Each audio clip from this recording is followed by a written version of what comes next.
भगवान राम को जब रावण पर विजय के लिए लंका जाना था तो नल नील ने पानी पर तैरने वाले पत्थरों से समुद्र पर पुल बनाया।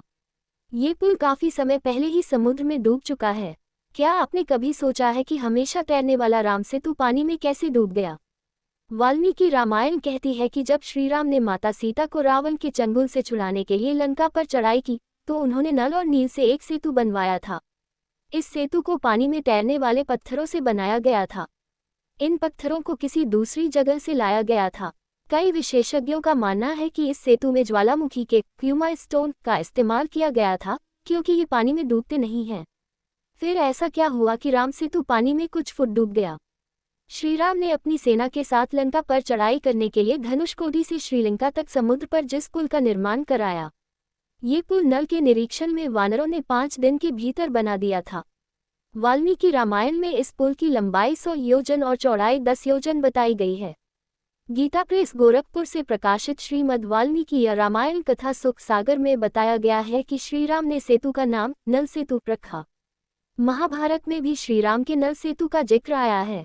वाल्मीकि रामायण में जिक्र है कि 3 दिन की खोजबीन के बाद श्रीराम ने रामेश्वरम के आगे समुद्र में वह जगह ढूंढ निकाली जहां से आसानी से श्रीलंका तक पहुंचा जा सकता था। उन्होंने नल और नील की मदद से उसी जगह से लंका तक पुल बनाने को कहा। दरअसल धनुषकोडी ही भारत श्रीलंका के बीच ऐसी जगह है जहां समुद्र की गहराई नदी के बराबर है। धनुषकोडी भारत के तमिलनाडु के पूर्वी तट पर रामेश्वरम द्वीप के दक्षिणी किनारे पर एक गांव है। धनुषकोडी पंबन के दक्षिण पूर्व में है। धनुषकोडी श्रीलंका में तलेमन्नार से करीब 18 मील पश्चिम में है। इसका नाम धनुषकोडी इसलिए है कि यहाँ से श्रीलंका तक वानर सेना ने जो पुल बनाया था उसका आकार धनुष जैसा है। इन सभी इलाकों को मन्नार समुद्री क्षेत्र के तहत माना जाता है। वाल्मीकि रामायण में कई प्रमाण हैं कि सेतु बनाने में उच्च तकनीक का इस्तेमाल किया गया था। कुछ वानर बड़े बड़े पर्वतों को यंत्रों की मदद से समुद्र तट पर ले आए थे। वाल्मीकि रामायण के मुताबिक कुछ वानर 100 योजन लंबा सूत पकड़े हुए थे, यानी पुल के निर्माण में सूत का इस्तेमाल कई तरह से किया जा रहा था। कालिदास ने रघुवंश के 13वें सर्ग में राम के आकाश मार्ग से लौटने का जिक्र किया है।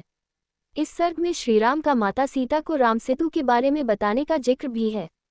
स्कंद पुराण के 3, विष्णु पुराण के 4, अग्नि पुराण के 5वें से 11वें और ब्रह्म पुराण में श्रीराम के सेतु का जिक्र मिलता है।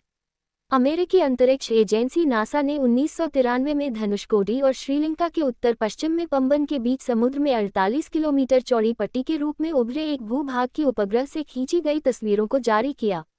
इसके बाद भारत में इसे लेकर राजनीतिक उठापटक शुरू हो गई। इस पुल जैसे भूभाग को राम सेतु कहा जाने लगा। राम सेतु की तस्वीरें नासा ने 14 दिसंबर 1966 को जेमिनी-11 से ली थी। जेमिनी-11 से तस्वीरें लेने के 22 साल बाद ISS-1 ने तमिलनाडु तट पर रामेश्वरम और जाफना द्वीपों के बीच समुद्र के भीतर भूमि भाग का पता लगाकर तस्वीरें लीं। इन तस्वीरों से अमेरिकी सैटेलाइट की तस्वीरों की भी पुष्टि हुई। साइंस चैनल पर दिसंबर 1917 में एक अमेरिकी TV show ancient land bridge में अमेरिकी पुरातत्वविदों ने वैज्ञानिक जांच के आधार पर कहा था कि श्रीराम के लंका तक सेतु बनाने की हिंदू पौराणिक कथा सच हो सकती है। भारत और श्रीलंका के बीच 50 किलोमीटर लंबी एक रेखा चट्टानों से बनी है। पुरातत्वविदों ने कहा कि ये चट्टानें 7000 साल पुरानी हैं। इसके अलावा बताया गया कि जिस बालू पर ये चट्टानें टिकी हैं वह 4000 साल पुरानी है। नासा की सैटेलाइट इमेजेज और दूसरे प्रमाणों के साथ विशेषज्ञ कहते हैं चट्टानों और बालू की उम्र में इस विसंगति से साफ है कि इस पुल को इंसानों ने ही बनाया होगा। सबसे पहले श्रीलंका के मुसलमानों ने इसे आदम पुल कहना शुरू किया। इसके बाद ईसाई इसे एडम ब्रिज कहने लगे। राम सेतु के समुद्र में कुछ फुट नीचे डूबने का एक धार्मिक और एक प्राकृतिक पहलू है। कई शोध में कहा गया है कि 15वीं शताब्दी तक इस पुल पर चलकर रामेश्वरम से मन्नार द्वीप पहुंचा जा सकता था।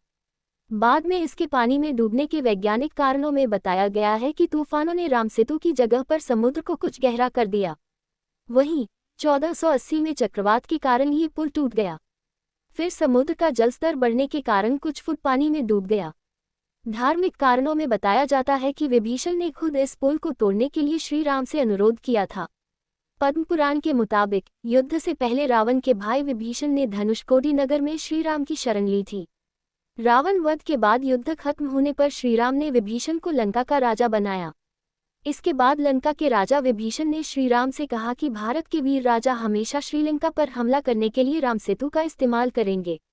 उन्होंने श्रीराम से सेतु तोड़ने का अनुरोध किया। विभीषण के अनुरोध को मानते हुए श्रीराम ने एक तीर चलाया। इसके बाद पुल जलस्तर से 2 से 3 फुट नीचे समंदर में डूब गया। आज भी अगर कोई इस पुल पर खड़ा होता है तो उसे कमर तक पानी मिलता है। इस जगह के नाम धनुषकोडी का मतलब धनुष का अंत होता है। हालांकि वाल्मीकि रामायण में इसका कहीं जिक्र नहीं मिलता है। कंबन रामायण में श्रीराम के राम सेतु को तोड़ने का जिक्र मिलता है।